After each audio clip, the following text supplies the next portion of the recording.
امام علی علیہ السلام کی خدمت میں ایک شخص آیا اور عرض کرنے لگا، یا علی، ہمیں کیسے معلوم ہو کہ کس انسان کا جنت میں گھر ہے؟ بس یہ کہنا تھا۔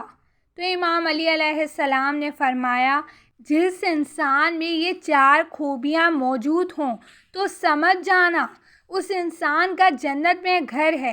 تو کہنے لگا، یا علی، کون سی چیزیں؟ امام علی علیہ السلام نے فرمایا، نمبر 1، یتیموں کو پناہ دینے والا۔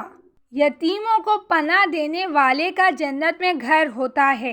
دوسرا، کمزور پر رحم کرنے والے کا جنت میں گھر ہوتا ہے۔ تیسرا، والدین پر شفقت کرنے والے کا جنت میں گھر ہوتا ہے۔ اور چوتھا، اپنے غلام کے ساتھ نرمی کرنے والے کا جنت میں گھر ہوتا ہے۔ جس انسان میں یہ 4 خوبیاں موجود ہوں تو سمجھ جانا کہ انسان نے دنیا میں رہ کر ہی اپنا جنت میں گھر بنا لیا ہے۔ اور جنت کا گھر روز یہ راہ دکھاتا ہے کہ کبھی یہ اللہ کی مخلوق کی خدمت کرنے والا مجھ پہ بیٹھ کے اللہ کی نعمتوں کا لطف لے گا۔